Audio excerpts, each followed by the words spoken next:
Hello students, hello guys, very warm welcome to all of you.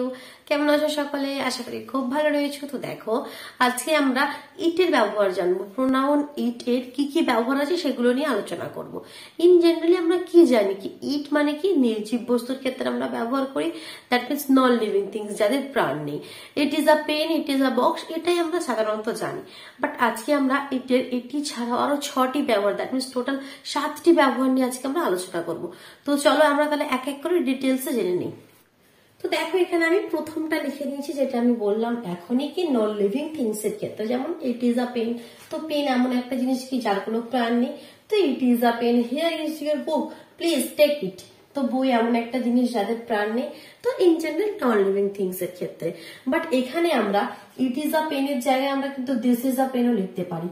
একটু আমাদের slide difference রয়েছে ইট আর this এর মধ্যে, সেটা যদি তোমরা জানতে চাও সেটা তাহলে এই ভিডিও ডিসক্রিপশন বক্সে আমি লিংক দিয়ে দিচ্ছি, দেখো সেখান থেকে দেখে নাও। কেমন, এখানে ডিসকাস করছি না, সেটা একটা অন্য টপিক হয়ে যাচ্ছে। তো এখানে আমি শুধুমাত্র ইটের ব্যবহার নিয়ে আলোচনা করছি। এবার দেখো, আমাদের নাম্বার 2টা আমি কি বলছি। নাম্বার 2টা আমি বলছি কি এক্সক্লামেটরি সেন্টেন্সের ক্ষেত্রে, ঠিক আছে?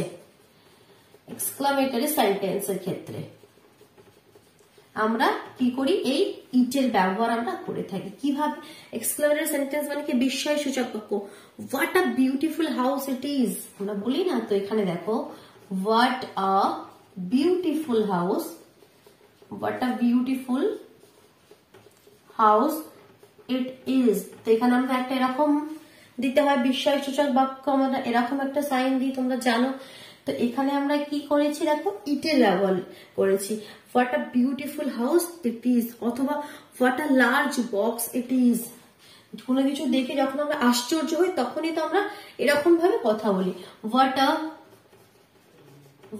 Large box it is. তো এই ধরনের এক্সক্লামেটরি সেন্টেন্সের ক্ষেত্রেও কিন্তু আমরা ইটের ব্যবহার করে থাকি।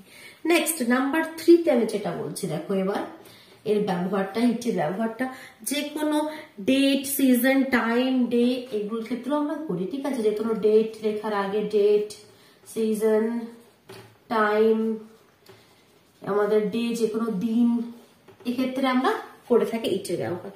এরকম দেখো, একটা উপর এক্সাম্পল লিখলে তবে তোমরা ক্লিয়ার করতে পারবে। উপরে পোর্শনটা ক্লিয়ার করে দিচ্ছি।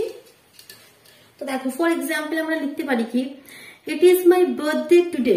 তোমাদের আজকে বার্থডে রয়েছে তোমার, তো টুডে ইজ মাই বার্থডেও তোমরা বলতে পারো, অথবা এই কথাটাকে কি বলতে পারো তোমরা, it is my birthday today. It is my, এটাকে আমরা শর্টলি এরকম ভাবে বলি, তাই তো? ইটস মাই বার্থডে, এখানে অ্যাপোস্ট্রফি দিয়ে, এখানে S, it's my birthday today, it's my birthday today. ঠিক তো, এখানে আমরা এই ইটের ব্যবহার আমরা করেছি। এছাড়াও it is 7 o'clock, it is winter, it is 7 o'clock, অথবা ইট ইজ উইন্টার, মানে যে কোনো আমাদের ঋতু। এই ক্ষেত্রেও আমরা কি করি, ইটের ব্যবহার করে থাকি। ক্লিয়ার হলো? এখনো কিন্তু 3টি আমরা ব্যবহার নিয়ে আলোচনা করলাম। একটা হচ্ছে নন লিভিং থিংস এর ক্ষেত্রে, সেকেন্ডটা হচ্ছে বিস্ময়সূচক বাক্যতে, থার্ডটা হচ্ছে যে কোনো সময়, তোমাদের ঋতু, যে কোনো দিন, এই ক্ষেত্রে আমরা ব্যবহার করি। নাম্বার 4-এ বলছি যে কোনো পশু এবং পাখি, অ্যানিমালস এবং বার্ডস এর ক্ষেত্রে আমরা ব্যবহার করি। কিভাবে দেখো, এখানে আমি ক্লিয়ার করে দিই নিচের পোর্শনটা।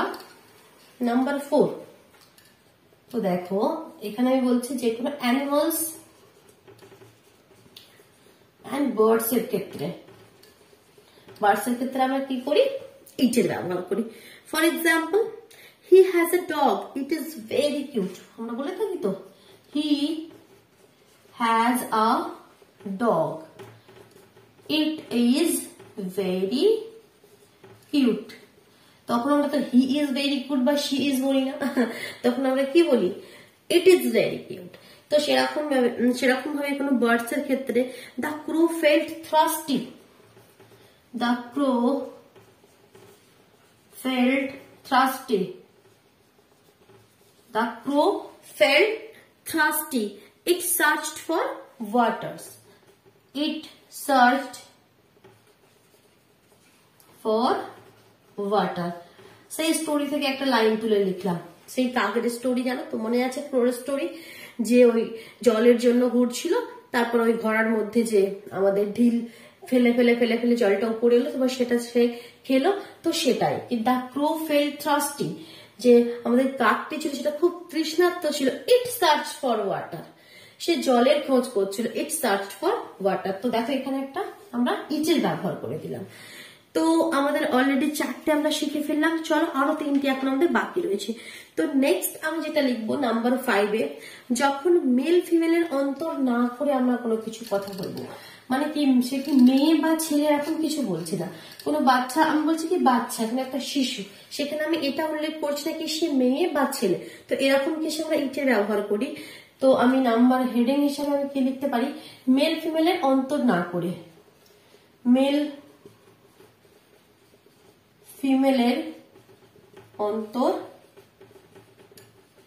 না করে যখন আমরা কোনো কথা বলি সেরকম কেসে আমরা বলতে পারি। যেমন দেখো, when he saw the child it was playing, when he saw the child, মানে কি যখন সে শিশুটিকে দেখলো, when he saw the child it was playing, it was playing। এক্ষেত্রেও কিন্তু আমরা ইটি ব্যবহার করতে পারি, কারণ এখানে আমরা বলছি না ক্লিয়ার করে কি শিশুটি ছেলে বা মেয়ে, তখন আমরা ইটের ব্যবহার করি। ঠিক আছে, তো when he saw the child it was playing। শিখতে পারছো, আশা করছি নতুন কিছু তোমরা জানতে পারছো। তো অবশ্যই কিন্তু ভিডিওটিকে লাইক করে দাও, নিজের বন্ধুদের মধ্যে কিন্তু শেয়ার করো, কেমন?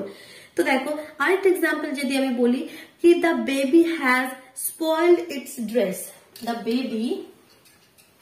তো দেখো আমি আরো লিখতে পারি কি, the baby has spoiled its dress, মানে হচ্ছে কি বাচ্চাটি তার ড্রেসটি নষ্ট করে ফেলেছে। the baby has spoiled its dress। তো এখানে কিন্তু আমরা ইটের ব্যবহার করতে পারি, কেন কি এখানে আমাদের মেল ফিমেলটা কোনো অন্তর না করেই কথাটি বলা হয়েছে, একটা বাচ্চা বলছে, ঠিক আছে, একটা বেবি বলছি। নেক্সট দেখো, নাউন বা প্রোনাউনকে ইম্পর্টেন্স দিতে গেলে আমরা ইটের ব্যবহার করি। কি বলছি আমি হেডিংটা যদি আমি প্রথমে লিখে নিই, #6, এটা নাম্বার 6, কি নাউন বা প্রোনাউনকে ইম্পর্টেন্স মানে কি গুরুত্ব দিতে, ঠিক আছে, গুরুত্ব দিতে আমরা ইটের ব্যবহার করি। কেমন? For example, it was I who called you, এটা আমি যে তোমাকে ফোন করেছিল। ইট ওয়াজ আই, দেখো আমরা ইট ওয়াজ আই, তো এখানে আমি এই যে আই, আমাকে গুরুত্ব দিচ্ছি, নাউনটাকে গুরুত্ব দিচ্ছি, ইট ওয়াজ আই, এটা আমি ছিলাম। হু কল্ড ইউ, যে তোমাকে ফোন করেছিল, এটা আমি ছিলাম যে তোমাকে ফোন করেছিল। ইট ইজ ইউ, এটা তুমি। হু ক্যান স্পিক ইংলিশ, আমি তোমাদেরকে বলছি it is you who can speak English, এটা তুমি যে ইংরেজি বলতে পারবে। It is you who can speak English. ঠিক, ক্লিয়ার? তাহলে অলরেডি আমরা 6টি ব্যবহার জেনে নিলাম। লাস্ট নাম্বার 7-এ বলছে as a dummy subject. Dummy মানে কি নকল সাবজেক্ট হিসেবে আমরা ইটের ব্যবহার করি। এরকম ভাবে একটু দেখি আমরা এটা। নাম্বার 7 আমরা বলছে কি as a dummy subject, DUMMY, as a dummy subject. As a dummy subject আমরা ইটের ব্যবহার করি নকল সাবজেক্ট হিসেবে। দ্যাট মিনস যখন সেন্টেন্স অ্যাকচুয়ালি কোনো সাবজেক্ট থাকে না, যেমন যদি বাংলায় বলি কি আজ খুব গরম, বাংলা কিছু সেন্টেন্স বাক্য আমি লিখছি,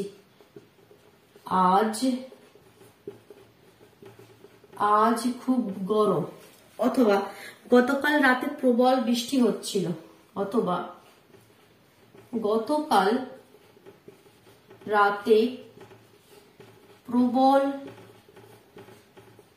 বৃষ্টি হচ্ছিল,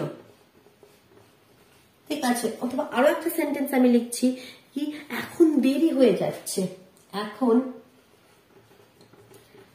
এখন দেরি হয়ে যাচ্ছে। তো এখানে যদি ভালোভাবে লক্ষ্য করো, দেখো এখানে কিন্তু মেন সাবজেক্ট বলে কিছু না, মেন সাবজেক্ট বলে কিছু আছে।